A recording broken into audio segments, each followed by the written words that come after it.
Welcome to Sleepy Tales.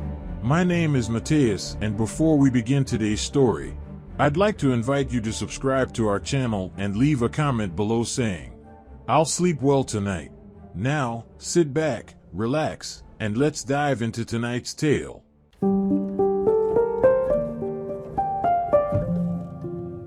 It was the beginning of summer when the Carter family moved into their new home on Oak Street. The house was old, but had been renovated recently, and the family was excited to start their new life in a quiet small town.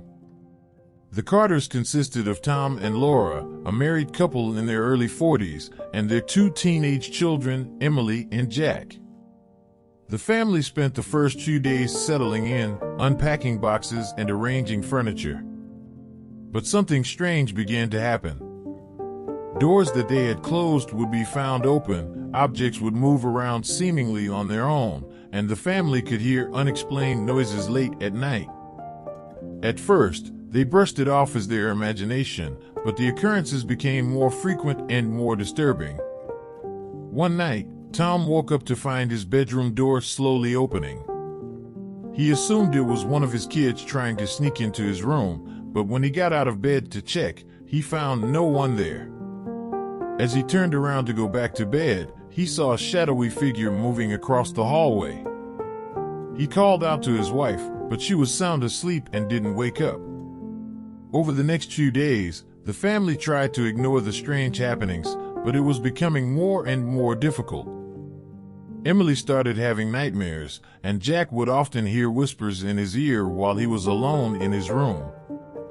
Laura was convinced that there was something wrong with the house and wanted to call a priest to bless it, but Tom dismissed her concerns, saying that there was a rational explanation for everything. One evening, the family decided to investigate the house and find out what was causing the disturbances. They divided into teams and went to different parts of the house. Emily and Jack searched the upstairs bedrooms, while Tom and Laura went down to the basement. As they descended the stairs, Laura noticed that the temperature was dropping rapidly, and a chill ran down her spine. When they reached the bottom of the stairs, they found an old chest covered in cobwebs.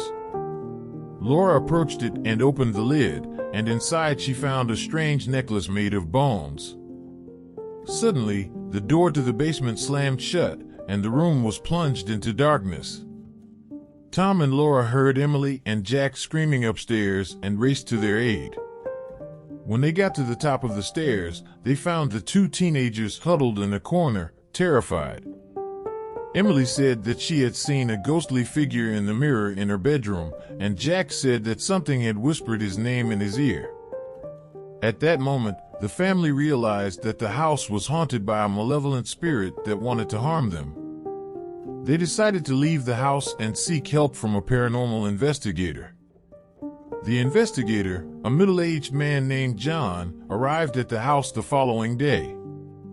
He spent several hours examining the house and using his equipment to detect any paranormal activity. He confirmed that there was indeed a ghost in the house, and it was a warrior from an ancient Native American tribe that had been executed unjustly in the 19th century. The spirit was angry and wanted revenge on the people of the town who had wronged him. But then came the plot twist that shocked the Carters and changed their lives forever. John revealed that the Carters were direct descendants of the warrior and that he had been protecting them from the real danger in the town, a group of corrupt officials who were planning to destroy the town and everyone in it. The warrior had been trying to warn the Carters of the danger and protect them from harm.